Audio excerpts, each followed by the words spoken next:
Depuis 60 ans, ce pays produit beaucoup de slogans. Je vous rappelle, déjà à l'époque du maréchal, même avant d'ailleurs, on parlait des Lipanda. Lipanda, tout le monde entendait parler. Et puis à l'époque de Mobutu, on a tous suivi cette histoire de Objectif 80. Soko toza bato mibalete, tokozala bato ya misato. Ce qui misato te, c'est rien. Et puis après, ça sera l'époque de Salongo, ça sera l'époque du travail, ça sera l'époque où on a célébré la justice. Et puis à l'époque de Laurent Désiré Kabila, c'est la même chose. Des slogans, Joseph Kabila, la même chose. Et sous Fachi aujourd'hui, un autre slogan voit le jour, c'est bien évidemment État de droit. On parle d'État de droit ce matin, on parle de pays solution, bien d'autres choses. Alors, comment concilier les slogans au vécu? Mesdames et messieurs, la grande question sur le réchauffement climatique, c'est de ça qu'on parle aujourd'hui, avec l'ingénieur Raphaël Ngoy Mouchila. C'est un expert en matière de mines, mais aussi en matière de climat. On en parle aujourd'hui avec lui, on va essayer de parler, et vous allez voir avec les chiffres, parce que sa méthode à lui, c'est plus de chiffres que de paroles. Et puis, c'est mieux illustré. Comment allez-vous, Raphaël Ngoy Mouchila, ingénieur? Très très bien, très très bien. C'est un grand plaisir pour moi de parler, de faire ces émissions avec vous. Oui. Parce que d'abord, ça prend beaucoup de temps dans mon cerveau pour réfléchir. Je vous le disais tout à l'heure. La question que je pose, elle est tout de suite comme ça. Pourquoi produisons-nous tant de slogans et peu d'évidence? Et généralement, ces slogans contrastent même avec la réalité. Je crois que il y a une aspiration à faire des grandes choses qui est légitime, mais il nous manque toujours quelque chose, c'est concilier l'aspiration et les moyens qu'il faut déployer pour l'atteindre. Et il y a là un grand déficit parce que ce pays a produit beaucoup plus de valeurs que des gens qui ont le savoir-faire. Oui. Le savoir-parler, nous l'avons. Mais la technique, nous l'avons pas. Le savoir-faire, il est très rare. Il est très rare. Vous avez visité beaucoup de pays africains. Oui. Je voudrais vous poser des questions qui vont vous provoquer à nous dire ce qu'on veut, parce qu'avec vous, si on ne vous provoque pas, vous ne dites rien.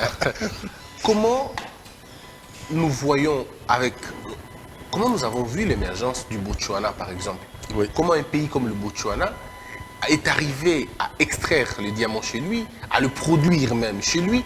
Comment sont-ils arrivés à ce niveau? Eux, ils sont arrivés là, et nous, jusqu'aujourd'hui, nous continuons à accuser les Belges, on continue à accuser le Rwanda, on continue à accuser les autres. Le problème est à quel niveau exactement? La panne d'imagination? La crise d'innovation? Qu'est-ce qui se passe exactement? Je crois que chez nous, il nous a manqué des gens inspirés qui peuvent avoir une vision, mobiliser les ressources humaines surtout nécessaires, parce que le capital humain est le plus déterminant. Regardez le progrès de la Corée, du Japon, regardez Israël. Quand vous marchez en Israël, vous voyez que les gens sont mobilisés pour trouver des solutions à chaque problème auquel ils sont confrontés. Mais au Congo, nous avons développé beaucoup plus la mentalité des jouisseurs et faire les raccourcis pour les m'as-tu vu. Et ça, on n'a pas la culture du travail, on ne l'a pas. Alors, comment vous pouvez imaginer, ingénieur, que dans ce pays, depuis 1960, nous ne faisons que des discours. On est présent dans tous les sommets. On a fait des colloques, on a fait des ateliers, on a fait tout ce que l'on peut faire. S'asseoir pour réfléchir, on l'a fait. Mais pourquoi il n'y a toujours pas de solution? Entre là où les choses se produisent et entre là où les choses sont parlées, il y a un grand écart. Qu'est-ce qui s'explique? Pourquoi ça s'explique comme ça? Moi, je trouve que c'est lié à la mauvaise gestion des ressources humaines.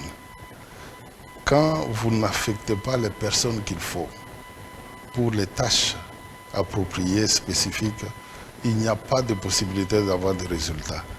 J'ai toujours dit parfois à quelques amis que le Congo est l'endroit où vous trouvez un cordonnier qui peut se retrouver dans une salle d'opération parce qu'il sait coudre. Vous voyez. Et c'est très... quand je regarde parfois les autorités congolaises visiter certains chantiers, j'ai déjà vu ailleurs, hein, les gens visitaient aussi des chantiers. Vous voyez qui explique les chantiers. Parfois, c'est un poète qui est en train d'expliquer le pont qu'on construit. Vous voyez. Et je me demande quelle propension les gens ont à s'afficher dans des choses qu'ils ne maîtrisent vraiment pas.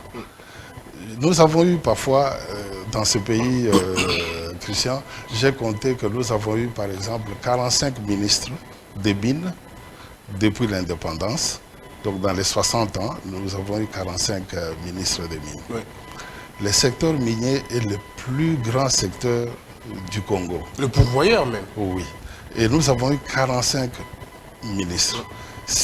À l'exception de Kabouloulou, qui a fait plus de 10 ans, si vous faites la moyenne par ministre, c'est pratiquement 1 an et 1 an et demi. Ce n'est pas suffisant pour que vous commenciez à mettre en place un changement, le suivre jusqu'à son exécution. Parce qu'on est aussi dans l'éternel commencement. Oui. Vous savez, un autre vient, il annule tout, vous recommencez à zéro. Vous avez été à Dubaï, vous voyez les systèmes, bon, ils ont leur système à eux. Nous avons un système où, bon, un jour après les élections, on pense aux prochaines élections. Il n'y a pas de vision à long terme, il n'y a pas de planification. Et ce qui est frappant, quand vous comparez par exemple l'itinéraire du Congo, vous allez voir que déjà les Belges, ils avaient des plans décennales, un plan décennal pour le Congo. Quand la GECAMINE a commencé, l'Union minière, elle commençait avec des plans quinquennales. On avait une vision, on avait une visibilité, on avait des marqueurs dans le temps pour comparer l'évolution par rapport aux attentes et aux projections et faire des corrections. Pour le moment, nous naviguons à vue. Je suis sûr que si vous demandez à certaines des autorités qui gèrent certains secteurs, par exemple un ministre peut-être de l'énergie, vous lui dites le Congo a produit combien de mégawattheures l'année passée. Je suis sûr que vous risquez d'être choqué par la réponse. J'ai vu, vous vous rappelez que j'ai beaucoup réfléchi sur les cas de la pollution de la rivière Chikapa.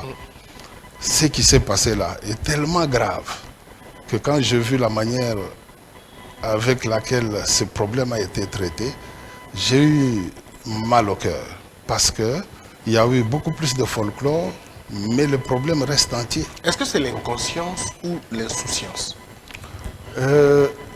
Les Congolais aiment beaucoup les titres. Vous voyez, c'est comme si on vous dit, vous allez avoir un titre remarquable, vous allez gérer la réanimation, la salle de réanimation. Vous aurez 3 véhicules et 20 000 $, etc. Un Congolais acceptera très facilement, même s'il ne connaît rien. Vous voyez. C'est ça un peu, nous avons un problème très sérieux avec les ressources humaines. Et ça, c'est la clé. Est-ce que nos ambitions sont mesurées par rapport à nos moyens? Bon, les Congolais ont vu que on pouvait atteindre des niveaux de responsabilité sans avoir les compétences et vivre, s'afficher avec pompe et tout ça. Et les gens ont pensé que c'est plus facile. Ne pas faire l'effort, c'est mieux. Parce qu'on peut avoir les résultats qu'on veut. Les chances, c'est le copain bas. Tout le monde pense devenir. Et ça, je ne vous dis pas. J'ai vu quelqu'un dire qu'il voulait devenir président. Mais ce monsieur n'a pas fait d'études. Il dit qu'il veut devenir président. J'ai dit pourquoi? Il dit ben alors, ceux qui sont arrivés là-bas, qu'est-ce qu'ils ont fait? Alors, est-ce que ça, c'est là? Est-ce que c'est pas ça le prototype finalement de Congolais? Plus rien ne fait peur. Tout le monde veut devenir professeur. Tout le monde veut devenir ingénieur. Tout le monde veut devenir médecin. Est-ce que ce n'est pas ça finalement notre plus grand problème? On ambitionne sans nous préparer c'est hélas les tristes états dans lesquels ce pays se trouve, mais je crois que nous avons l'obligation de créer la masse critique nécessaire. Est-ce possible? D'intelligence. Quand tout le monde tue l'argent, quand tout le monde tue le matériel, est-ce possible d'avoir cette masse critique? Malheureusement, on ne peut pas se permettre de se décourager. Il faut y croire, il faut se battre, et chacun, là où il est, il apporte un peu sa pierre à l'édifice. Et avec ça, je crois que nous irons de l'avant. Avant d'aller dans le vif de notre sujet, on est encore un pays des slogans. Souvenez-vous, depuis qu'on est jeune, il y a même quelqu'un qui m'a fait rire, je crois que ça vous fait rire aussi. Il dit, ah, un scandale zoologique, un scandale en Nzala, un scandale à Moïbi, un scandale à Mabé. On est plutôt un scandale dans le mauvais sens qu'un scandale zoologique, un scandale géographique. On raconte tout ça. Mais est-ce qu'à un moment donné, 60 ans, cette chanson n'a finalement pas fatigué les gens? Scandale, scandale par-ci, scandale par-là. Oui, c'est triste qu'on n'a pas trouvé de porteurs de projets crédibles qui ont une expertise avérée pour que ce qui est conçu sur papier puisse être matérialisé. Et ça, c'est hélas les tristes sorts du Congo, mais je crois qu'il faut continuer à se battre. Est-ce que nous sommes un scandale aussi, pour de vrai? Le scandale. Oui. Est-ce que nous avons ce que les autres n'ont pas? D'abord, en termes sérieux. Est-ce qu'on nous dit qu'on a le cuivre et personne d'autre n'a la réserve comme nous? On nous dit qu'on a le lithium, personne d'autre n'a comme nous. Est-ce que ça ne nous endort pas finalement ces choses? D'abord, est-ce que c'est vrai que ce que nous avons, beaucoup de pays du monde n'ont pas? Oui. Ce qui est remarquable, Christian, c'est que si vous regardez, prenons le cuivre, la moyenne mondiale des gisements qui sont exploités, par exemple l'année passée, c'était 0,7% des teneurs. Donc 0,7%. Alors, le Congo a encore des gisements qui sont 4 à 5 fois plus riches. Wow. Nous trouvons des gisements qui ont 5%, 3%, alors qu'au Chili, ils sont en train de traiter des gisements qui titrent 0,5, 0,6%. Nous avons 5 fois plus. Nous avons 5 fois plus. C'est-à-dire qu'en fait, en conséquence, c'est que nous aurions dû avoir les coûts les plus bas, parce que nous déplaçons moins de matière pour avoir la même quantité par rapport à celui qui est 5 fois plus pauvre en teneur. Et nous aurions dû avoir les plus bas, les coûts les plus bas, les bénéfices les plus grands, l'impôt le plus élevé. Et je vais vous montrer les chiffres, ça va vous donner un vertige. Et c'est beaucoup plus pour nous remettre tous en question, parce que nous devons à la génération future de redresser le Congo et de le remettre en orbite maintenant, au lieu d'avoir encore une autre génération sacrifiée. Mais est-ce que vous nous confirmez que nous sommes effectivement un scandale? Nous le sommes. Je vous parlerai par exemple en cobalt. Vous vous rendez compte que le cobalt en Afrique ici, nous le trouvons au Maroc, nous en trouvons au Madagascar, mais on en trouve aussi en Zambie et au Congo, dans la même ceinture de cuivre, la même ceinture. Alors, quand on a mis la frontière, la ceinture là a été coupée en deux. Une partie qui est en Zambie, une partie qui est au Congo. Tu sais, la teneur qu'il y a en Zambie en cobalt, c'est 0,02.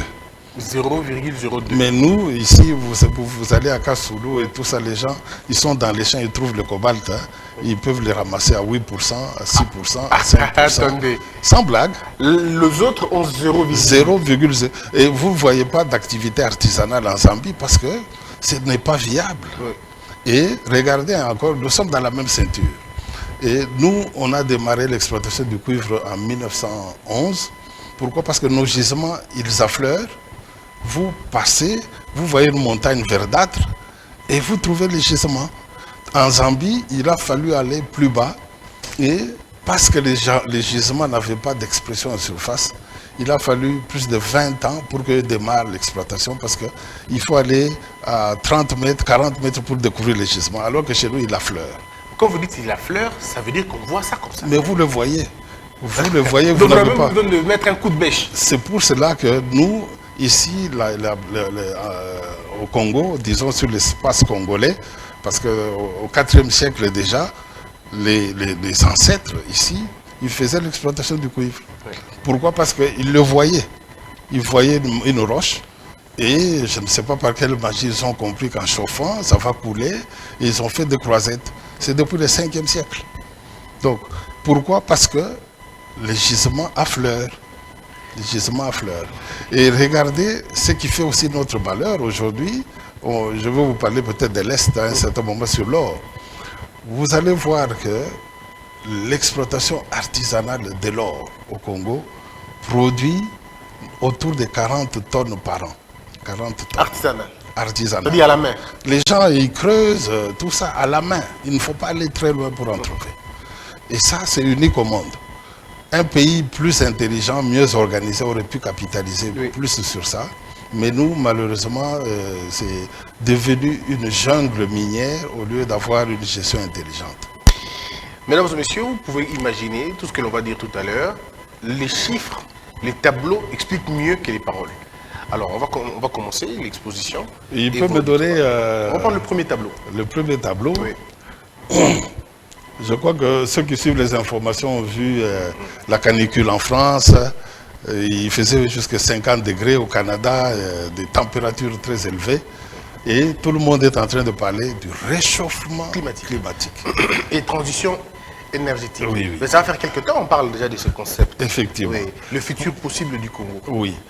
Donc, vous allez remarquer, Christian, c'est que les réchauffements climatiques pour lesquels il y a des COP, COP 21, COP 27, COP 26, qui a eu lieu à Glasgow et tout ça, l'humanité tout entière se rend compte que le monde ne peut pas continuer avec la pratique traditionnelle telle qu'elle, à moins que, au risque de connaître des catastrophes terribles. Il y a un réchauffement climatique qui a lieu pour le moment.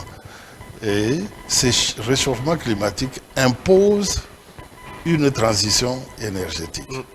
Ça signifie que les anciens modèles de développement que nous avions suivis jusqu'ici sont caducs. Il faut intégrer la donne des changements climatiques et modifier notre modèle économique pour nous adapter aux contraintes qu'il faut maintenant intégrer dans notre mode de gestion. Mais c'est un problème tellement sérieux que, comme vous allez le voir, il impose une bifurcation et la bonne chose sur ça, c'est que le Congo a une opportunité de rattrapage. Ah, comme toujours. On a toujours des opportunités de rattrapage, Oui. mais après on ne rattrape pas. Hélas, mais je crois que ce message va arriver Oui. à ceux qui ont la possibilité de décider. Mais il y a ceux qui estiment, ingénieurs, que ce n'est pas à nous de nous préoccuper des questions du réchauffement climatique, parce que nous sommes bien à l'abri. Mais c'est plutôt les autres, et on nous dit pourquoi nous sommes en train de porter les deuils des autres. Ok. Eh bien, je vous donne une mauvaise nouvelle, c'est que de la même manière que si votre voisin a des toilettes qui débordent, vous ne serez jamais épargné de la puanteur dans les quartiers. De la même manière que le problème lié au réchauffement climatique nous affecte tous, même si nous ne polluons pas tous de la même manière. Et je vais vous expliquer cela avec quelque chose. Ok, on prend le deuxième. Ah, oui, allez-y. Alors, il peut me donner l'autre page. L'autre page. Celle-ci. Je place un peu le décor. Allez-y. Vous allez voir que avec les changements climatiques, Christian, le Congo trouve une opportunité de se consolider davantage. Et ce Congo dont nous parlons, c'est notre grand Congo, le Congo que vous allez laisser aussi à vos enfants. Oui. Il a 135 ans d'histoire, depuis 1885, où nous étions à 20 millions. Depuis, la population a été décimée. Vous vous rappelez, il y a eu la grippe aviaire, il y a eu la grippe espagnole en 1919, il y a eu les mains coupées, l'exploitation de Léopold II, etc. Et la population a baissé au point que, quand nous arrivons à l'indépendance, c'est la seule période où la population du Congo a baissé, dans cette période-là, à cause des tueries, des épidémies, etc. Depuis lors, nous avons heureusement réussi à faire « Nous peuplerons ton sol ». On a peuplé pour de vrai. Oui, et nous assurerons ta grandeur. Mais ça, cette partie-là, on ne l'a pas encore totalement réalisée. Bon, c'est au futur, attendons. Mais vous allez voir que les changements climatiques dont nous allons parler ici nous donnent une occasion qu'il ne faut pas rater. D'accord. Ok. Mais vous allez aussi remarquer que nous sommes un pays, ce que vous voyez là, c'est quelle est la composition de notre exportation. 99% de ce que nous exportons, des recettes d'exportation, nous viennent de produits miniers. Alors qu'entre 1896 et 1901, c'était le caoutchouc qui donnait plus de revenus. 78%. 78%. Il y avait l'ivoire. Les autres, c'était 6%. L'ivoire, c'est les éléphants. Oui, oui. Ah, hélas, bon, c'était un massacre, mais c'était des revenus à l'époque coloniale. Et entre 1909 et 1948, le produit minier représentait 58%. et l'agriculture 42%.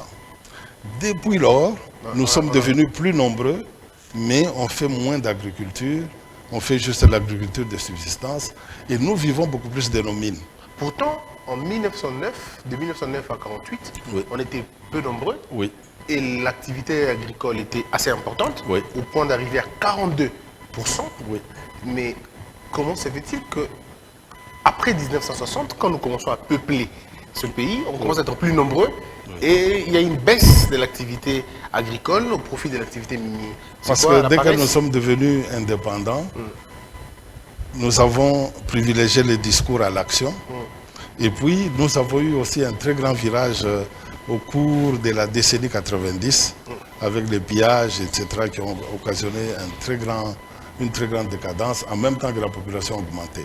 Alors, regardez qu'en 2019, la première année du mandat de Fathi, nous sommes à 99% des recettes qui nous viennent des mines, et les petits brins, c'est autre chose.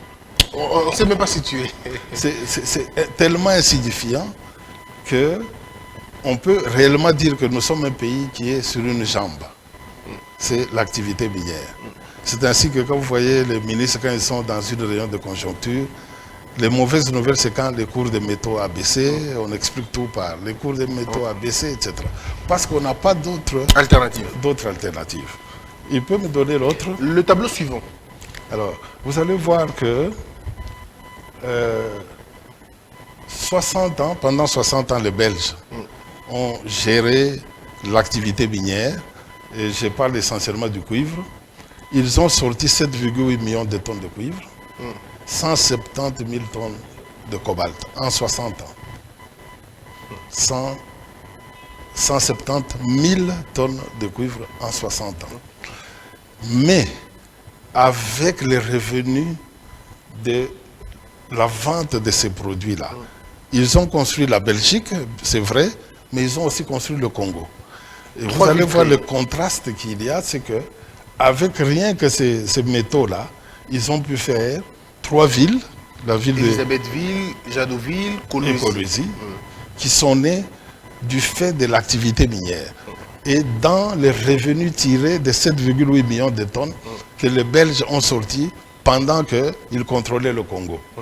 Ils ont fait 4 centrales hydroélectriques qui sont là, Franky en 1930, Bia en 1950, Delcomine en 1953, les Marinelles en 1956. Et ils ont fait des installations sportives, etc. Dans les 7 millions. Maintenant, quand nous continuons, j'ai sauté plusieurs années. Oui. Regardez, entre 2010 et 2019, c'est essentiellement l'ancien président Kabila qui est aux commandes. Dans la décennie là, nous avons sorti 9,2 millions de tonnes de cuivre, plus que les Belges en 60 ans, oui. Et 754 000 tonnes de cobalt. 7 fois plus? Plus que sous les 60 ans de l'Union minière. Oui. Mais en 2019, vous pouvez aller au Congo, il n'y avait plus de route, il n'y avait rien. Route défoncée, transport routier difficile, etc. Oui. Zéro impact. Maintenant... Est-ce que ce n'est pas trop sévère? Il y en a qui pensent que c'est trop sévère. Bon, je pense que, à moins que nous ayons une amnésie ou un trou de mémoire... Il parle par exemple de 2 avions achetés, il parle de 2... D'occasion ou bien 9? J'en sais rien, il parle de 2 bateaux. Okay. Il parle de 2 bateaux, oui. Il parle de quoi d'autre? Il parle, voilà, je crois que ce sont des grandes réalisations. Okay. Il parle de 2 bateaux, il parle aussi des hôpitaux qu'ils ont délégués. Les prêtres sont allés même inaugurer ces hôpitaux-là. Oh, ça c'est très intéressant. Mais vous voyez le contraste, regardez, sous l'Union minière, on a eu à peu près, donc 4 centrales, 11 cités de travailleurs qui ont été... 6 hôpitaux, 6 cliniques, et pendant cette gestion-là, les gens quittaient l'Afrique du Sud pour se faire soigner ici. Aujourd'hui, nous faisons l'inverse. Alors, regardez ce qui peut arriver dans la décennie actuelle, qui est de 2020 à 2029. Nous allons il y a plusieurs scénarios possibles. Ça, c'est mon scénario minimaliste. Dans cette décennie, nous allons sortir 18 millions de tonnes de cuivre. 2 fois plus. Nous allons sortir 2 millions de tonnes de cobalt dans cette décennie. Nous allons sortir 600 tonnes d'or. Nous allons sortir 8 millions de tonnes d'oxyde de spodumène, lithium. Et nous avons la possibilité de sortir l'aluminium, le fer, l'hydrogène, etc. Si, avec l'accélération de l'exploitation, avec l'amélioration des cours des métaux, nous ne sommes pas en mesure de changer la face du Congo, ça sera un véritable drame. Alors, si me donne l'autre, vous allez voir encore mieux chose. On prend le tableau suivant. Alors, regardez ce que nous appelons l'intensité de production annuelle par chaque régime en place. Quand vous regardez la quantité que les Belges ont sorti, vous divisez par le nombre d'années, ça vous donne la production moyenne par an. Pendant la gestion belge, on sortait 130 tonnes de cuivre par an. Donc ils sortaient du coffre-fort pour réaliser, couvrir nos besoins, etc. 130 000. Mobutu vient au pouvoir pendant son mandat. Vous prenez la quantité de cuivre qu'il a sorti divisé par le nombre d'années, ça vous donne l'allure de production sous Mobutu. Et nous sommes à 308 000 tonnes de cuivre par an. Et alors, sous Kabila, j'ai pris Kabila 1 et 2, l'allure de production est de 511 000 tonnes par an. 4 fois. Oui, oui. Alors, sous Fachi, tenez-vous bien, nous sommes à une allure de 2 millions de tonnes par an.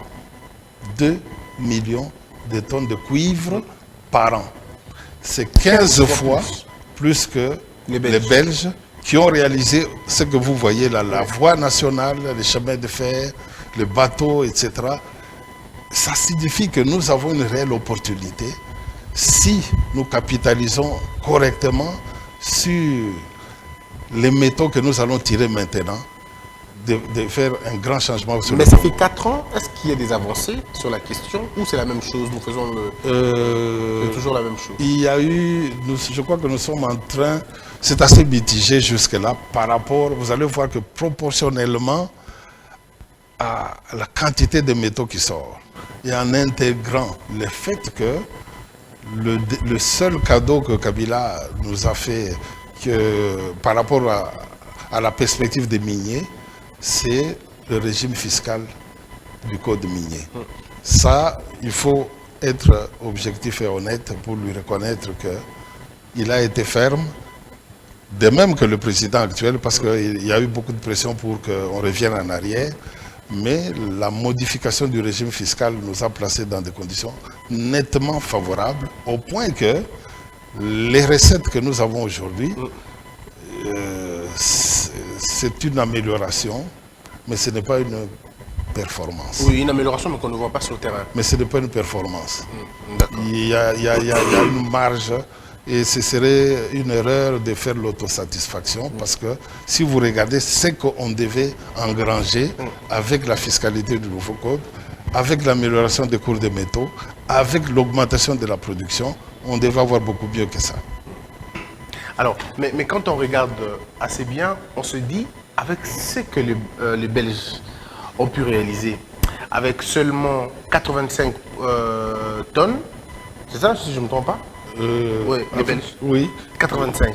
Il faisait, pour le cobalt, il faisait 2800 tonnes par an. 2800 tonnes par an. Oui, oui. Mais nous, aujourd'hui, nous faisons 200 000 tonnes par an. Donc on devrait, en principe, faire 10 fois mieux. En principe, le Congo devrait être un paradis. C'est vrai que nous sommes aussi plus nombreux, comme on a quand même peuplé le Congo de manière intensive. C'est la seule chose dans l'hymne national qu'on a réussi jusque-là. mais la vitesse avec, par exemple, les villes, 3 villes construites, aujourd'hui, on n'aurait pas ce problème de 145 territoires. Effectivement, si continuellement on avait construit, et on n'en serait pas là. Or, au contraire, le Congo a été tellement détruit que nous sommes au stade où il faut recommencer. Oui. Alors, pour vous parler de... Je peux me donner l'autre? Oui. Je vais vous parler maintenant du changement climatique. Okay. Christian, il y a une chose un constat quand vous regardez le PIB de tous les pays du monde, le PIB mondial, pour chaque année, et vous regardez la quantité d'énergie consommée mondialement, et vous les placez sur une carte, sur un plan, un diagramme, vous constatez, en 1995, vous voyez le point rouge, c'est 1995. Au bout, c'est 2019. Chaque trait, chaque point que vous voyez là, c'est une année. Après 65, c'est 66, jusqu'à ce qu'on va arriver en 2019. Alors, à chaque PIB correspond une certaine consommation d'énergie en bas. Et vous allez voir que plus le PIB a augmenté et plus nous avons consommé de l'énergie pour réaliser ce PIB. Et pour les gens qui font les mathématiques, ils vont vous dire que la relation là, elle est une relation linéaire. Ça signifie que si vous voulez avoir du PIB, il faut engager de l'énergie correspondante. Vous voyez la corrélation. Alors, vous voulez plus de PIB, il vous faut plus d'énergie. Et la conséquence de tout ça, c'est quoi? Il peut me montrer l'autre page. Oui. Cette énergie-là, d'où est-ce qu'elle vient? Le tableau il peut suivant, montrer le tableau suivant. Quand vous regardez depuis 1860 jusqu'à date, le vert, c'est le bois. L'homme a utilisé le bois pour se chauffer, etc., pour des chaudières, etc. Ensuite, le noir, c'est le charbon. Après le charbon, on a eu le pétrole. Après le pétrole, ce qui est un peu verdâtre, c'est le gaz. Okay. Donc, vous voyez, au fur et à mesure que les années sont passées et que le PIB mondial augmente, il a nécessité que nous consommions plus d'énergie. Et vous regardez que après, il y a eu le bleu, c'est l'énergie hydroélectrique. C'est avec les Inga et les autres? Oui, oui. Okay. Et ça, c'est donc à l'échelle mondiale. Il y a des barrages un peu partout. Ensuite, il y a eu l'énergie nucléaire. C'est jaune? Oui, oui. Un peu ce que la France et, oui, et la Russie centrale. Oui, oui. Et puis, il y a eu l'énergie solaire et éolienne. Mais quand vous regardez la composition de ces énergies, les sources, c'est des énergies fossiles. C'est-à-dire que quand vous démarrez votre véhicule, Christian, et que vous voulez bouger, il y a un gaz qui sort. Parce que vous brûlez du carburant, vous produisez du CO2. Ces gaz-là, c'est un gaz qui a malheureusement une propriété qui a un impact sur l'atmosphère et le climat. Et c'est ce qui va me montrer sur l'autre page. Alors, l'autre page. Comme c'est des énergies fossiles que nous consommons, vous voyez, il y a une augmentation de la quantité de CO2. Quand vous démarrez votre véhicule, vous voyez les gaz qui sortent, c'est du CO2. Mais ce CO2, quand le dioxyde de carbone, quand il est dégagé, il ne se décompose pas. Parce que c'est un oxyde, il est stable. Il ne se décompose pas. Malheureusement, c'est un gaz qui bloque le rayonnement quand la Terre a reçu la chaleur et qu'elle renvoie la chaleur. Le gaz bloque, fait un plafond, une couverture qui bloque les rayonnements qui auraient dû permettre que la chaleur soit dégagée. C'est comme si vous enfermez un enfant dans un véhicule sous le soleil. Vous allez voir que le soleil entre, la chaleur entre, mais la chaleur n'est pas dégagée parce que les vitres sont fermées. À l'intérieur du véhicule, vous allez voir que vous étouffez. La Terre, la planète Terre, du fait de la consommation d'énergie fossile en Chine, au Japon et ailleurs en Inde, la quantité de gaz CO2 est en train d'augmenter et ça provoque l'augmentation de la température. Et ça, même si vous ne le percevez pas directement, mais il y a un très grand risque. Okay. Regardez, on prend depuis 1860, la concentration de CO2 était de 320 ppm, mais au jour d'aujourd'hui, nous sommes autour de 420. Regardez les COP, les conférences pour le changement climatique, etc. Elles se sont multipliées, mais sans rien. Pas d'impact. Il n'y a jamais eu d'impact. C'est des conférences stériles. Après, ils font une chose et le contraire. Oui, oui. Alors, maintenant, la conséquence, il peut me montrer maintenant là. Il peut me montrer l'autre tableau. L'autre tableau.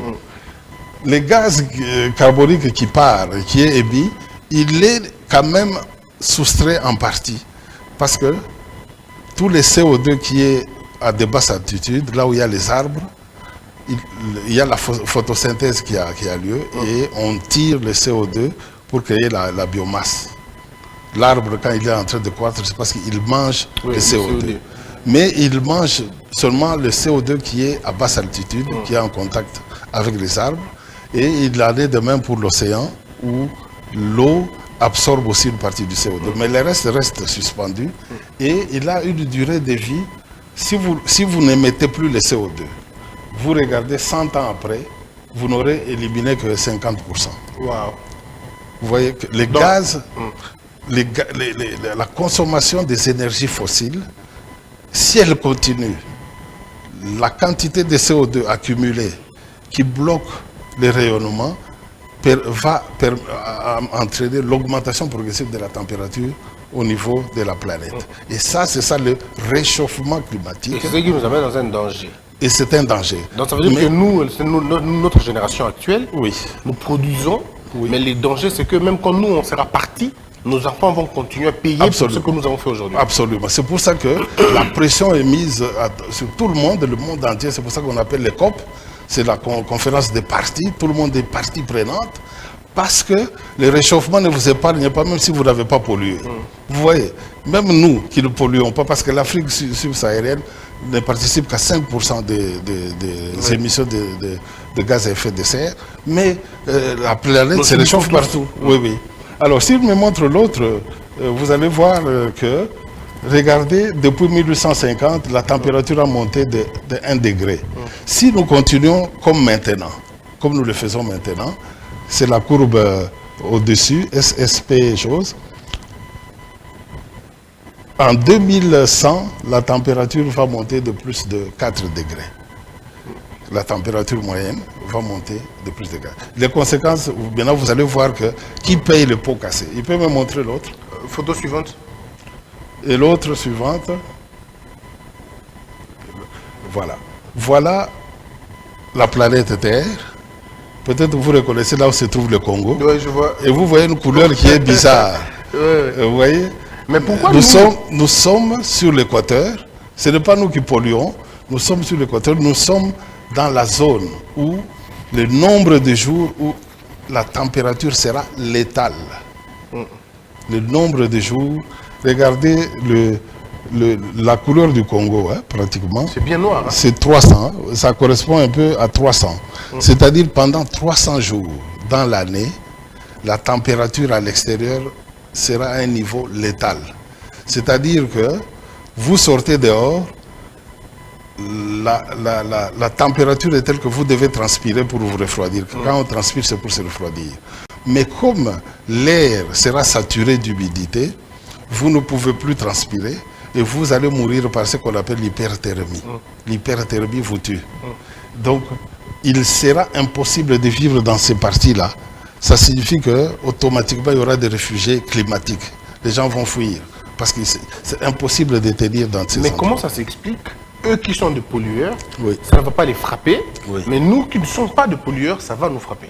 Regarde, nous sommes dans la position de l'équateur, pratiquement, regarde la bande, même en Amérique du Sud. Là. Oui, même en Amérique du Sud, Madagascar là-bas. Oui, ce sont les projections qu'ils ont faites, les climatologues. Ils constatent que la partie qui sera la plus affectée est celle-là. Et nous serons des victimes. Donc, le réchauffement climatique nous concerne tous, même si nous ne participons pas à la pollution, mais il nous concerne. Et donc, nous avons maintenant un dilemme entre, puisque le PIB dépend de l'énergie que nous consommons, vous avez vu, plus vous voulez un PIB, il vous faut plus d'énergie. Mais cette énergie, si elle est l'énergie fossile, elle nous donne le CO2, et le CO2, à terme, il va nous tuer. Alors, qu'est-ce que nous faisons? Les autres ont pollué pour se développer, ils sont en avance. Qu'est-ce que nous faisons aujourd'hui? Est-ce que nous polluons aussi pour les rattraper au risque de nous tuer ou nous sacrifions notre développement, nous ralentissons parce que nous ne pouvons pas consommer l'énergie fossile? C'est ça le dilemme. C'est ainsi que vous avez vu. Vous avez vu quand on a lancé les appels d'offres pour les blocs pétroliers, le monde entier a sursauté en disant mais c'est les énergies fossiles. Mais eux, ils se sont déjà développés en polluant. Parce que l'accumulation du CO2, c'est l'accumulation de plusieurs années de leur développement à eux qui ont pris l'avance sur nous. Alors, maintenant, c'est ça le grand dilemme. Et il peut me donner l'autre rapidement. L'autre tableau. Ça vous donne la composition, la participation de tous les pollueurs. Il y a les centrales à charbon, vous voyez les fumées que ça donne. Il y a les centrales à gaz, il y a les cimenteries, parce que les cimenteries, c'est du calcaire, CaCO3. Quand vous faites le ciment, vous cassez la molécule, le CO3 là, il part, vous faites CO2, et c'est le CO2 qui part. Chaque fois que vous faites du ciment, vous êtes en train de produire du CO2. Vous êtes en train de contribuer au réchauffement climatique. Et voilà, je passe très vite. Donc tous les véhicules qui passent, etc. J'ai vu même des vaches. Les vaches, c'est parce que les vaches ont 4 estomacs et ils vous font les CH4 qui est le méthane. Ils produisent le méthane. Et vous allez voir les rizières, dégagent aussi. Et puis la déforestation, parce que vous coupez les arbres pour faire la végétation, pour faire l'élevage, vous brûlez le bois, c'est du CO2 que vous émettez. Donc il y a plusieurs sources de choses. Alors nous allons rapidement. Mais pourquoi les bâtiments alors? Les gens chauffent, ils font des chauffages en Europe avec l'hiver, etc. Alors, on va passer. Maintenant, nous entrons dans le vif du sujet, Christian. Vous avez vu que le réchauffement climatique ne nous épargne pas. Il ne nous épargne pas. Il est dangereux beaucoup plus même pour nous. Même si nous ne sommes pas responsables de ce qui s'est passé, parce que la Terre, elle est là, nous sommes dans le même bateau. Vous voyez, même si celui qui pollue est plus loin, mais c'est la même atmosphère, les réchauffements, nous les subissons tous. Et nous allons payer beaucoup plus. Alors, la raison, la stratégie, c'est renoncer aux énergies fossiles. Et pour renoncer aux énergies fossiles, vous avez vu que les véhicules contribuent à la pollution. Quand vous tournez votre véhicule à essence, vous produisez du CO2. Conséquence, il faut passer au véhicule électrique. Parce que le véhicule électrique, il n'a pas de pétrole à brûler. C'est l'électricité. Mais pour faire cette batterie, là, est-ce qu'on ne pollue pas? Voilà la question. C'est pour ça qu'il faut faire une production verte. Oui. Alors, maintenant, regardez ce qui est nécessaire pour ces batteries. Il faut du lithium, il faut du cobalt, il faut du nickel. Regardez le besoin en 2017. Il fallait 162 000 tonnes de lithium. Mais en 2028, il faut 1 570 000 pour la substitution des véhicules diesel et à mazout par les véhicules électriques. Parce qu'il y aura on va déclasser le véhicule à essence. Il faut les remplacer par les choses. Il faut donc consommer plus de lithium, plus de cobalt. Et l'essence partira. Et l'essence, on ne peut pas. Le kérosène, on n'utilisera plus. On ne doit plus l'utiliser parce que l'utilisation nous donne du CO2 que nous voulons éviter. On en fera quoi? C'est ça la question. C'est ça le grand dilemme. Je vais répondre à cela très bientôt. Okay. Mais maintenant, tu vois, Christian, c'est que quand la transition commence, ceux qui ont ces métaux-là, ils ont un avantage comparatif. Vous voyez? Ceux qui ont ces métaux dans leur sous-sol, ils ont un avantage comparatif. Parce qu'il faut ces métaux pour avoir les batteries. Et il se fait que Dieu a mis dans ce Congo le lithium. Matière principale pour ces... Et le cobalt, nous sommes le premier producteur mondial du cobalt. Le monde entier, quand ils ont besoin du cobalt, il y a une seule adresse. C'est le Congo. Ça nous donne un avantage. La transition n'est pas une pénalisation. Au contraire, si nous sommes intelligents. C'est un avantage pour nous. Si nous sommes intelligents. Il faut être intelligent. Et vous allez voir que c'est loin d'être le cas.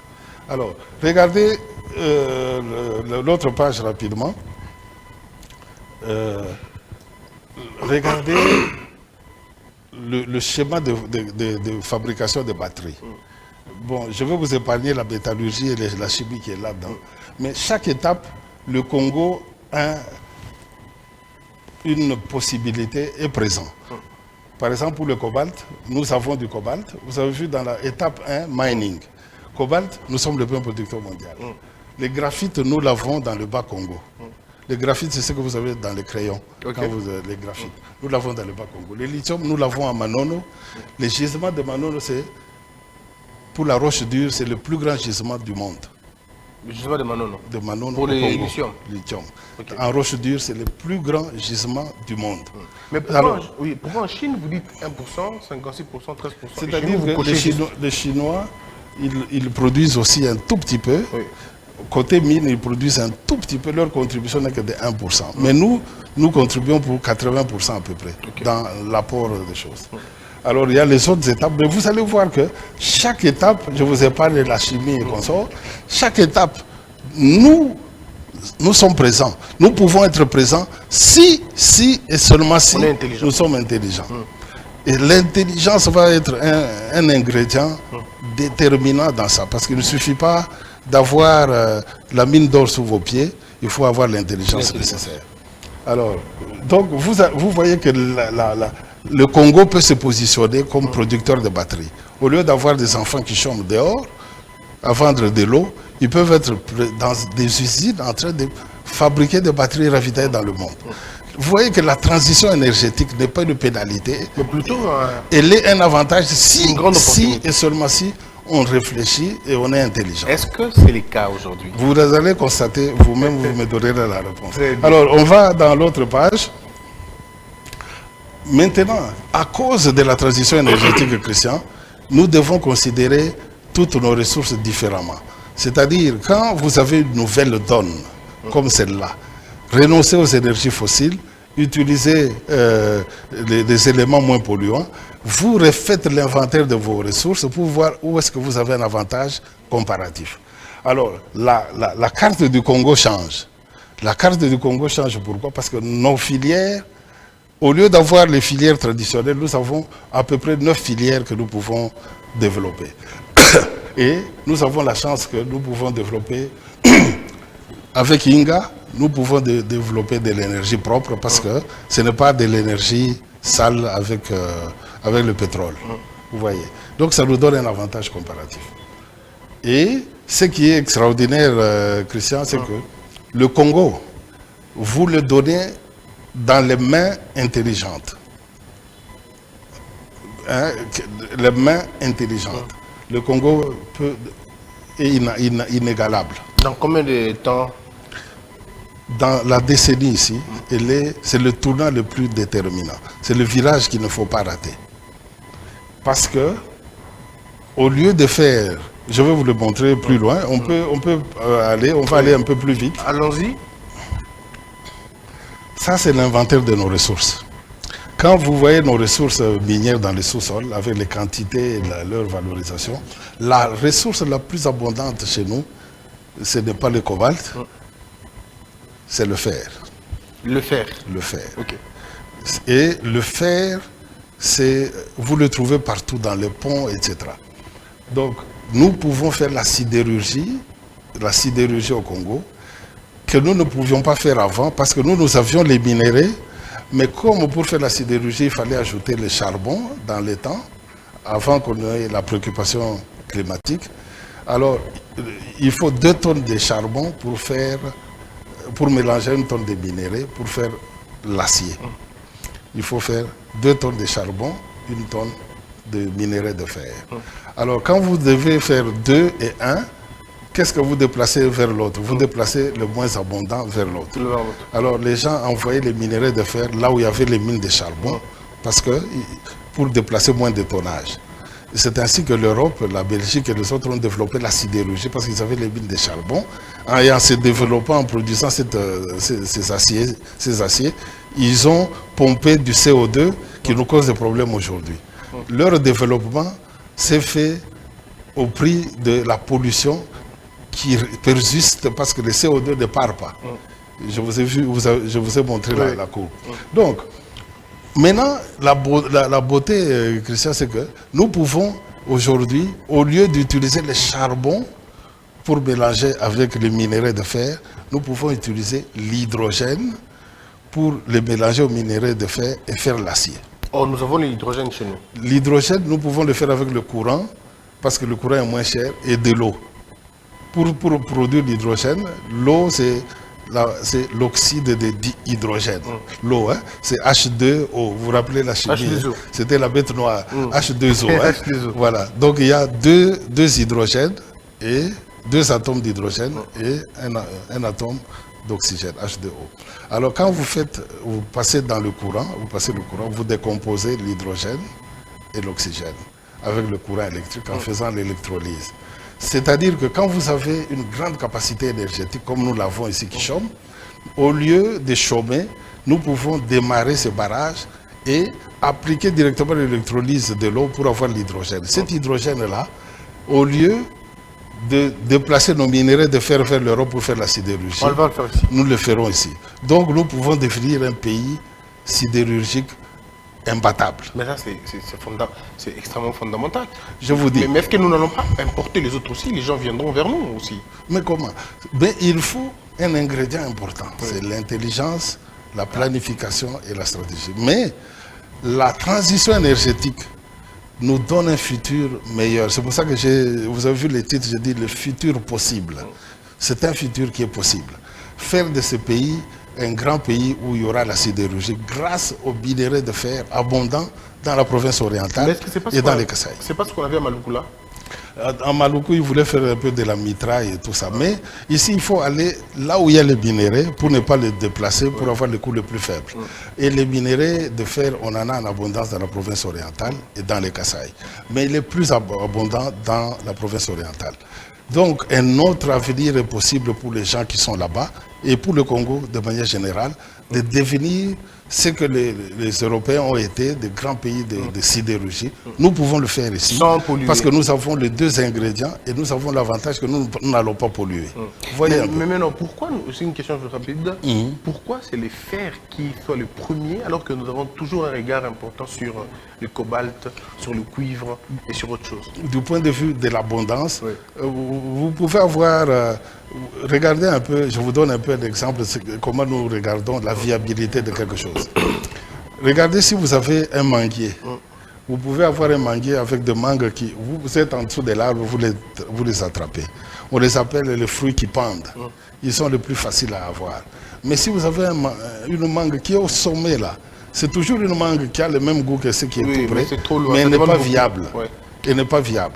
Le fer que nous avons eu ici, il est très très riche, il est parmi les plus riches du gisement. Mais puisqu'il fallait l'amener pour aller chercher le charbon dans l'ancienne configuration. Alors maintenant, avec la transition énergétique, au lieu d'avoir des barrages qui chôment, nous démarrons nos barrages, nous faisons l'électrolyse de l'eau, nous produisons l'hydrogène et là même sur place, nous produisons la sidérurgie, nous alimentons le monde entier avec de l'acier vert, sans pollution. Est-ce que les barrages ne seront pas finalement une source d'accusation pour dire qu'on est en train de polluer les eaux? Non, parce que les barrages, ils n'ajoutent rien à l'eau. C'est juste une canalisation des eaux. Pourquoi? Parce que la source du Congo est à 1400 mètres d'altitude. 1400 mètres, ça commence au Katanga. L'eau va et chemine et la topographie est telle que nous descendons d'altitude jusqu'à ce qu'on arrive à Boma, c'est 0 mètre. C'est le même niveau que l'océan. Donc c'est comme si vous avez un château d'eau. Si vous regardiez, c'est comme si vous avez de l'eau sur une colline qui vient et qui descend. Et l'énergie hydroélectrique ne pollue pas. Ne pollue pas. C'est la dénivellation que vous utilisez. Il y avait un scandale en Chine avec le site-gorge, je crois. Oui, parce qu'ils ont dû relocaliser les gens, déplacer les gens. Mais ici, la topographie est telle que nous n'allons pas impacter les gens. Et l'énergie, là, c'est l'énergie propre. Donc nous pouvons devenir un grand pays de sidérurgie. Vous voyez l'avantage, le futur possible du Congo. Alors, on passe très vite, je vous montre un peu ce que les autres qui ont été intelligents et qui ont pris de l'avance ont fait. Regardez, il peut passer. On peut passer. Le cas du Maroc. Le cas du Maroc. Le Maroc a un avantage particulier, Christian. C'est pour ça que j'aime quand tu parles de la 4e ou 5e République. 4e République. C'est la 4e. Vous allez voir qu'il y a un mérite à cela. Le Maroc a l'avantage qu'ils sont stables, ils ont un roi et un ministre qui est intelligent peut rester travailler sans être inquiété par le jeu tribal et politique et consorts. Par les quotas et tout ça. Et les quotas et consorts stupides parfois. Bon. Et ils peuvent garder une ligne. Ils peuvent avoir un plan à long terme. Ce qui ne peut pas être modifié parce qu'après 4 ans, il y a élection comme aux États-Unis. Regardez la Chine et les autres, ils ont plus de plans à long terme parce qu'il y a une stabilité quelque part là, malgré que le système peut être critiquable. Bon, alors, regardez les ports africains. Le Maroc a le plus grand port africain en termes de volume qu'il peut jouer. Et c'est ainsi qu'ils ont pu placer l'industrie des véhicules. Ils produisent 200 000 véhicules par an. Tu peux t'imaginer, Christian, que si nous avons le port de Banana, nous avons le lithium, nous avons le cobalt, nous avons tous les ingrédients qu'il faut pour les batteries, nous avons l'aluminium, nous avons l'acier, parce que nous pouvons le faire ici. Il n'y a pas meilleur endroit pour faire les véhicules à moins cher que le Congo. Okay. Le futur possible du Congo, avec la transition, il est fabuleux. Mais pourvu qu'on y mette l'intelligence et qu'on puisse planifier correctement. Regardez le port, vous allez voir que le plus grand port c'est Tanger, au Maroc, ensuite Port Saïd d'Égypte, Durban vient là-bas, Alexandrie, mais Banana, je ne sais pas la capacité que... mais avec Banana, nous avons tous les ingrédients pour que nous puissions devenir une puissance mondiale. Dépasser même le Maroc. Nous pouvons les dépasser. Mais parce que nous avons l'avantage, eux ils ont un peu de cobalt, ils font 5 000 tonnes, nous faisions 120 000 tonnes de cobalt. Eux ils font 5, c'est petit, c'est rien. Petit. Et nous avons le lithium, qui est un ingrédient important dans les choses, c'est le plus lourd. Le plus lourd, c'est le lithium dans la composition, parce qu'il est à l'anode. Et tout ce qu'il faut pour réussir, nous l'avons. Il faut un ingrédient supplémentaire. L'intelligence. L'intelligence. Ah, et vous dites bien, si on est intelligent. Oui. Alors il va vite un peu. Alors, en faisant l'hydrogène, vous voyez que nous sommes dans le Bas-Congo, on peut avoir la centrale là-bas. Au lieu de faire les lignes qui coûtent, l'investissement dans un barrage, il y a deux composantes. Il y a le barrage lui-même, on en parlera avec l'ami là, certainement. Oui. Il y a le barrage lui-même, la construction. Et il y a aussi des lignes de transmission qui coûtent plus cher. C'est la transmission, les transports qui ajoutent à l'investissement. Mais si vous avez le barrage et que vous produisez l'hydrogène sur place, vous ne faites pas de longues lignes, et c'est l'hydrogène que vous déplacez. Et le marché de l'hydrogène, regardez, en 2019, il faisait 136 milliards. En 2030, c'est 200 milliards. C'est-à-dire qu'au Bas-Congo, même si nous n'avons pas d'industrie qui peuvent consommer toute l'énergie électrique que nous pouvons produire, et là nous pouvons produire 40 000 mégawatts, nous sommes à mesure de produire l'hydrogène et d'en faire de l'argent. Nous pouvons arrêter tout le monde, on arrête tout. Vous faites seulement l'émission, vous rentrez, on vous paye. Parce que avec l'hydrogène, comme les autres ont vécu avec le pétrole, parce que l'hydrogène, le marché de l'hydrogène, il est explosif. Regardez, 200 milliards. 200 milliards. Et nous avons l'énergie verte, nous avons de l'eau, nous avons un avantage comparatif sans précédent. 2030, c'est demain. C'est demain. C'est pour ça qu'il faut être intelligent et commencer les choses aujourd'hui. Oui. Alors, on passe là rapidement. Il peut passer l'autre. Vous voyez, oui, alors, vous voyez, l'acier, la fabrication de l'acier consomme 7% de l'énergie mondiale. Quand on fait l'acier, il faut aller à des hautes températures et tout ça. L'acier est responsable de 33% d'émissions de gaz à effet de serre par les industries. 33%. Parce qu'il se faisait comment? Avec les charbons. Mais maintenant, on va changer les charbons, on va remplacer avec l'hydrogène. Oui. Allons-y. On remplace, il peut passer. Passons s'il vous plaît. Voilà la situation actuelle, c'est que la réaction qui est là, ça donne du CO2. Mais avec, il peut passer encore très vite. Maintenant nous allons très vite pour aller à la fin, il peut aller vite. Voilà, à gauche, c'est le schéma, ça j'ai fait pour les ingénieurs. Bon, à droite, le vert là, c'est ça le schéma actuel où nous allons non pas utiliser. Regardez à gauche, vous allez voir le coq noir, c'est le charbon qu'on utilisait avant. Mais dans la nouvelle technologie, nous allons utiliser avec l'hydrogène, les minerais de faire plus d'hydrogène dans un four unique et nous produisons l'acier à moindre coût. Le Congo peut devenir une puissance. Le fer, nous l'avons. L'hydrogène, nous l'avons parce que nous avons l'énergie électrique et ça sera l'hydrogène vert parce que ça ne pollue pas. Est-ce que le ministre de l'Énergie est au courant de tout ça? Vous l'aurez peut-être, il faut l'inviter. Alors, nous allons dans l'autre chose. On va passer. Okay. Il est important de faire la gestion. Il faut éviter la gestion des ressources sans intelligence stratégique. Il faut éviter ça. Oui, oui. Et on passe à l'autre. Il y a l'étain des monono, le cobalt et le lithium. Oui, oui. Passons. Il peut passer. Pour le moment, ce que nous faisons dans nos métaux, entre exporter les grains de maïs, nous exportons les épis. Ça, c'est vous, vous êtes très fort dans ça. Question simple ou piège à con. Que faut-il faire? Exporter des épis, des maïs ou des maïs décortiqués? 30 ans de solutions provisoires. Et stupide. Pourquoi? C'est très pathétique. Pendant 30 ans, nous avons exporté les épis en payant les transports pour les trucs là, qui n'est pas le maïs. Parce que regardez le volume. Et c'est ce que nous faisons jusqu'à aujourd'hui parce que le ministre signe de moratoire pour permettre aux gens d'exporter du brut, du cobalt précipité, qui titre parfois 20%, avec 10% d'humidité. Nous payons le voyage de l'eau pour l'amener en Chine et nous avons du cobalt qui sort de chez nous sans qu'il ait des retombées à la hauteur de ce que nous aurions dû avoir. Parce que nous avons pérennisé et sacralisé la gestion stupide des ressources. Mais pourquoi nous continuons avec ce mécanisme? C'est la question. Je crois qu'un de ces jours, il faut appeler mon ministre. Malheureusement, on n'est pas au pouvoir.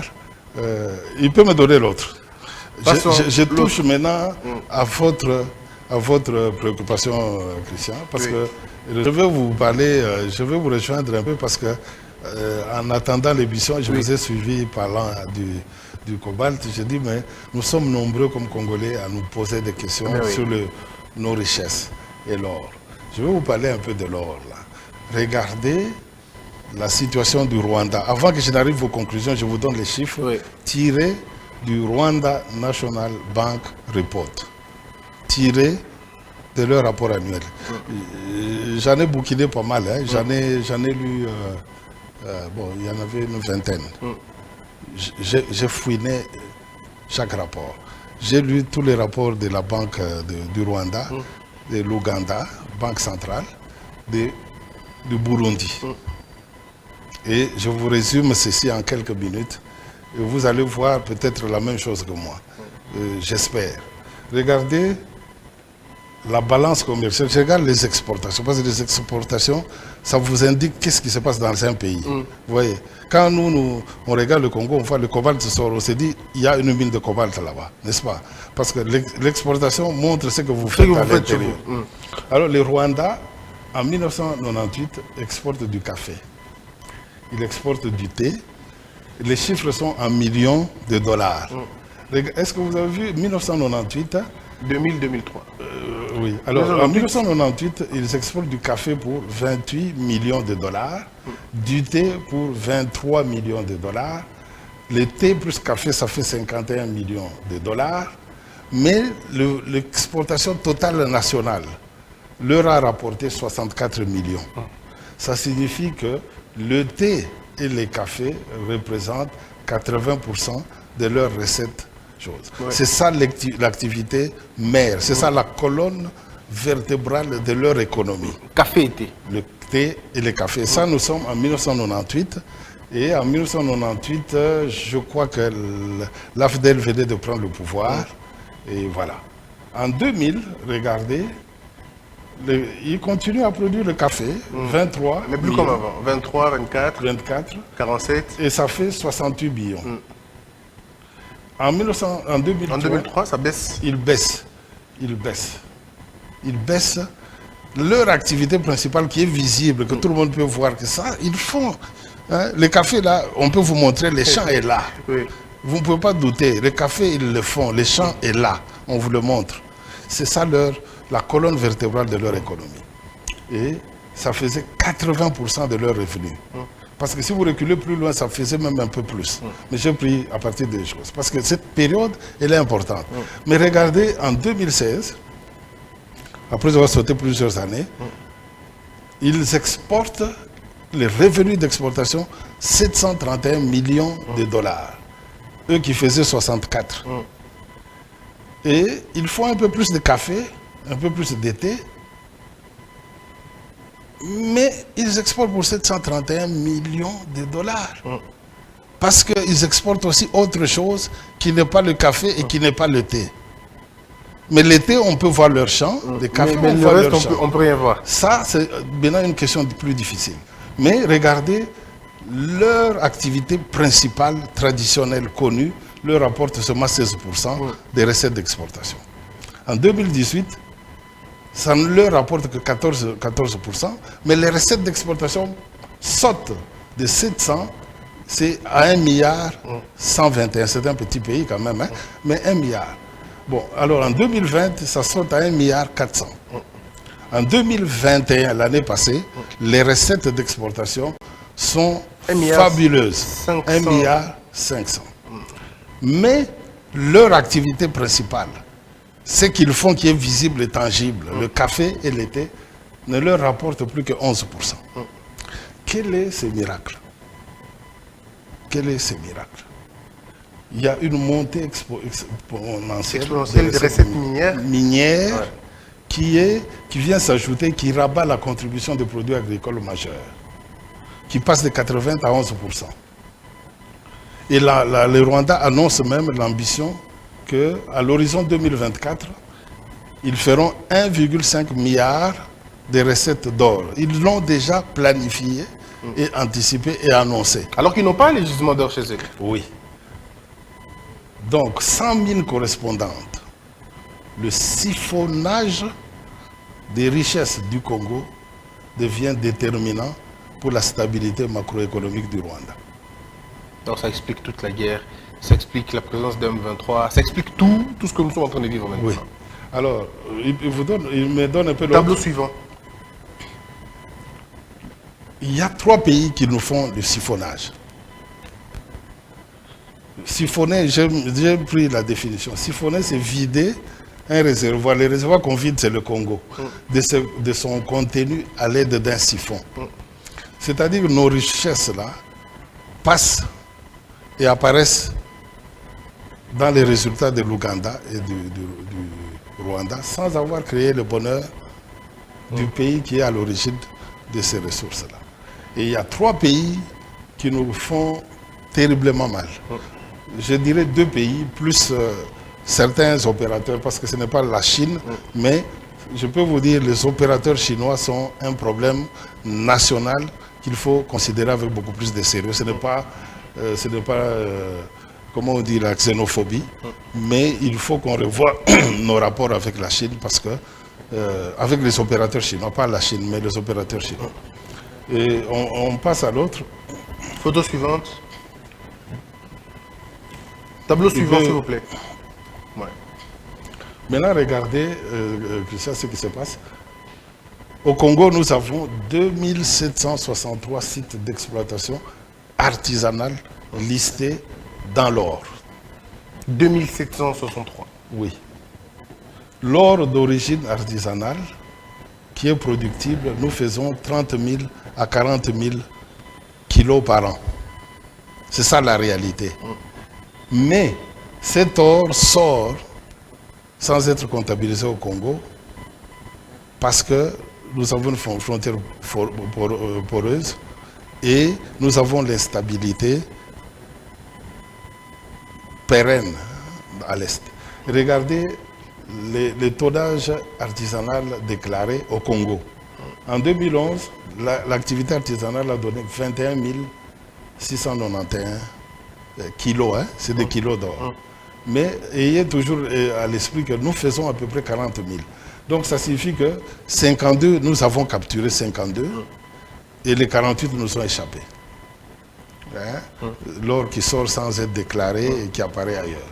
En 2014, nous n'avons déclaré que 699 kilos, 689 kilos sur les 40 tonnes que nous produisons plus ou moins. C'est que nous n'avons capturé que 1,7%. C'est pas possible. En 2016, nous n'avons déclaré sur les 2763 sites visibles, réels. Vous pouvez circuler avec le drone, vous le voyez, les gens sont là. Mais officiellement, nous n'avons déclaré que 244 kilos Ça signifie 0,6% Donc, ça signifie que les de gens la passent du temps production. là-bas pour rien, ils ne font rien. Oui. Pourtant, on sait tous. Oui. 2018, 0,6%. 2022, premier semestre, nous avons 96 kilos déclarés, alors qu'on a probablement envoyé déjà 20 000 kilos. C'est pas possible. Nous sommes victimes de nos propres turpitudes. Et la gestion laxiste des ressources. Oui, oui. Alors, maintenant, il peut me donner l'autre rapidement. Est-ce que c'est ça le suivant? Il n'a pas sauté. M23, l'évier du siphonnage à Il peut perpétuité. reculer. Reculer un peu. Il peut reculer. Eh bien, bon, ça m'a déréglé un peu. Ah oui, c'est ça. Bon, alors, je reviendrai un peu sur ça. On avance. Juste pour que vous puissiez noter et comprendre ce que je vais dire après. En novembre 2013, les FARDC, MONUSCO et les forces d'intervention brigade, Tanzanie, Malawi, chassent les M23. Ils sont en 1500 qui vont en Ouganda. Ils se rendent à l'armée ougandaise. On les a recensés. Et on les a... Ceux qui ont été recensés en décembre 2013 étaient à 1374 M23. Identifiés, nom, taille, sexe, âge et tout ça. Parce qu'ils sont entrés dans un pays voisin avec des armes. Et le pays voisin, qui le considère entre guillemets comme des éléments dangereux, les a recueillis, les a désarmés et les a mis dans un camp qui s'appelle Bihanga Military Academy. En 2017, 1000 portés disparus. portés disparus. Pourquoi? On comprend tous. La conséquence, c'est l'accélération du siphonnage. siphonnage par les faux jumeaux. Les faux jumeaux, vous allez les connaître bientôt. Donc l'or artisanal incontrôlé, c'est ça l'oxygène du conflit et de la déstabilisation de l'Est du Congo. Et il va nous le montrer dans les rapports annuels du Rwanda. Il peut me donner l'autre? Photo suivante. Ça, c'est les rapports annuels du Rwanda. Donc je n'invente pas de chiffres. C'est leur rapport annuel. Vous voyez, c'est très beau avec des couleurs et ils montrent ce qu'ils font. Parce qu'il y a des champs. Une tomate. Oui, oui. Alors, il passe à l'autre, vous allez voir. Dans ces rapports, à la page, il y a une page où il donne le tableau 1, qui est la balance commerciale, et trade export, où il vous montre ce qu'ils ont exporté. Vous voyez la première ligne. Hein? Alors, dans les rapports, j'ai souligné ce qu'ils ont écrit. Following increased receipt from gold export. Il signale une augmentation de la valeur de l'or exporté par eux de l'année antérieure à l'année là, une augmentation de 754%. Là où nous on est dans les 0%, ils sont dans les 700%. Oui, c'est-à-dire qu'ils ne peuvent pas vous montrer où est la mine. Ça signifie quoi? Ça signifie que, et ça équilibre, ça permet d'améliorer leur balance commerciale. Ça signifie que l'or du Congo, exploité de manière artisanale, sorti grâce à la déstabilisation du Congo, devient le levier le plus important de la stabilité du cadre macroéconomique, comme l'autre dit souvent, le cadre macroéconomique du Rwanda. La stabilisation du Congo est un problème pour eux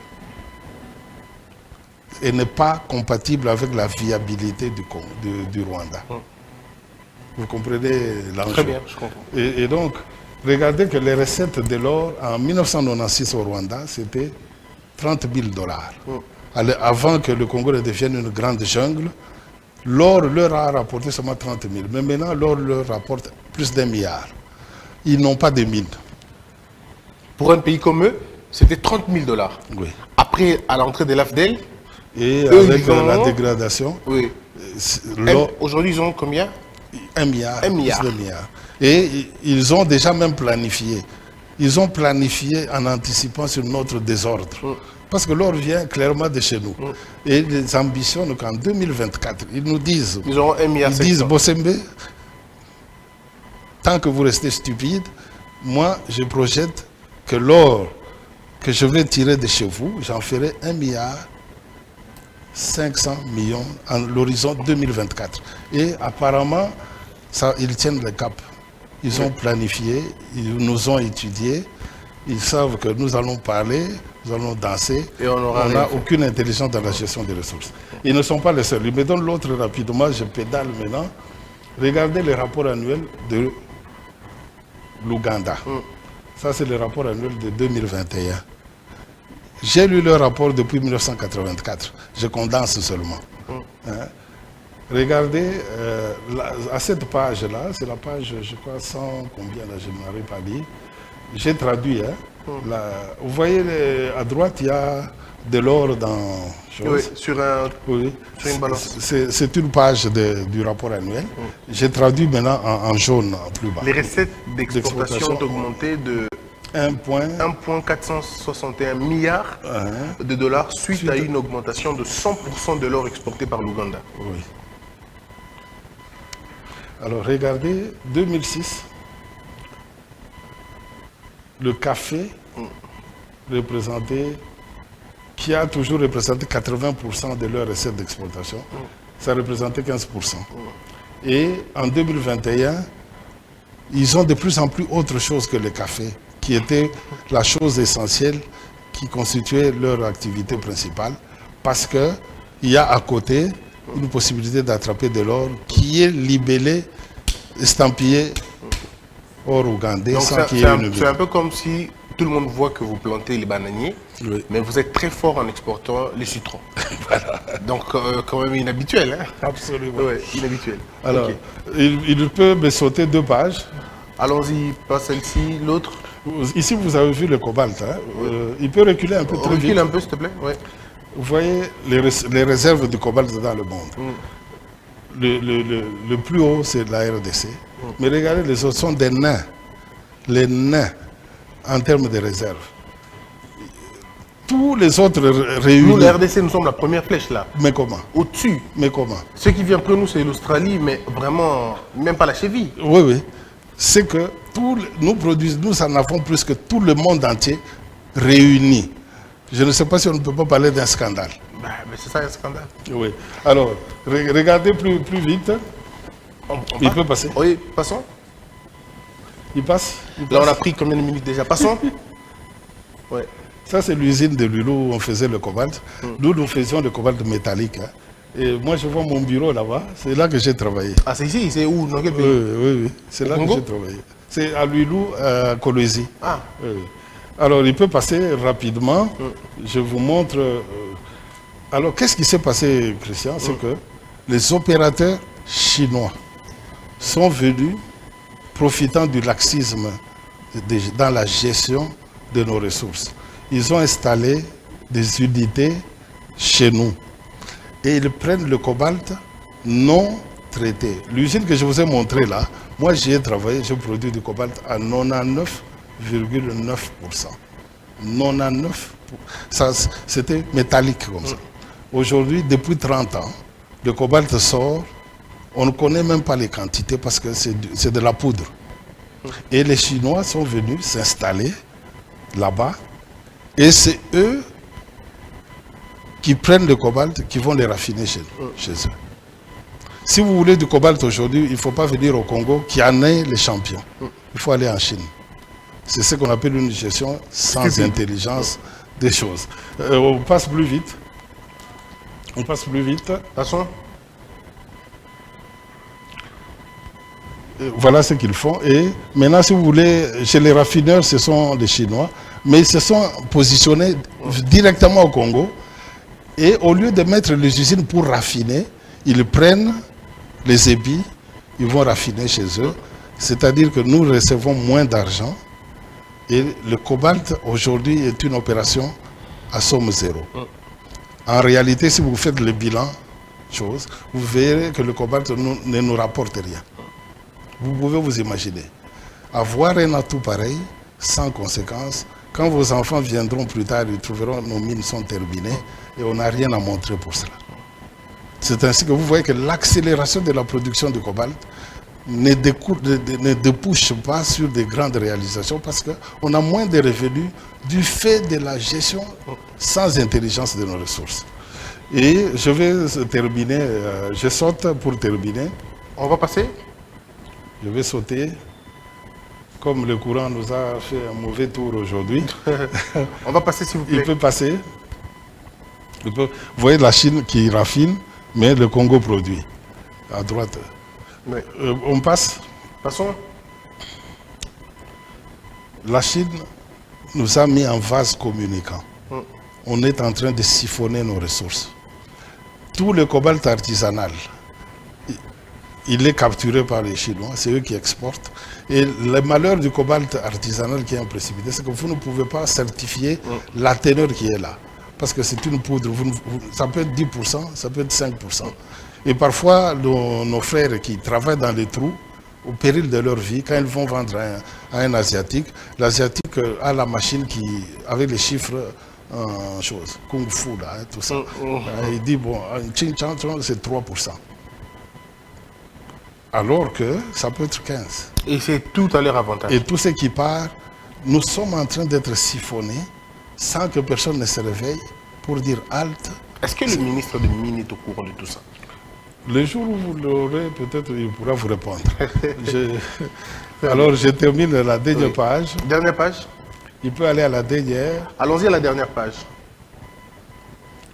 Voilà. La transition énergétique, Christian, le réchauffement climatique est un problème très sérieux qu'on ne peut pas minimiser. Il impose des changements au monde entier. Au monde entier. Nous n'avons pas le choix. Nous sommes comme un véhicule qui va dans un mur à grande vitesse. Il faut arrêter la pollution. Il faut. C'est un must. Si nous ne le faisons pas, nous le payerons nous-mêmes. Bon, alors, il faut concilier l'impératif de développement avec la durabilité de la planète et la survie des générations futures. Mais elle nous donne des atouts formidables. Et si vous étudiez lentement la nouvelle donne, grâce à la transition énergétique et la combinaison des ressources minières que nous avons au Congo, et l'hydroélectrique qui est l'hydrogène vert, la possibilité de produire l'hydrogène vert, l'acier et tout le reste, il n'y a pas meilleur endroit que le Congo. Il n'y a pas pays plus outillé, plus fourni que le Congo pour faire un boom extraordinaire, pourvu qu'on soit intelligent. Voilà le peu que j'allais dire. Alors, mais on a terminé notre entretien, mais qu'est-ce que nous gagnons, nous, on va dire, est-ce qu'il ne faudrait pas avoir des politiques qui nous recentrent vers ce que nous avons, que d'avoir des politiques qui ne font que creuser cette sorte de fossé?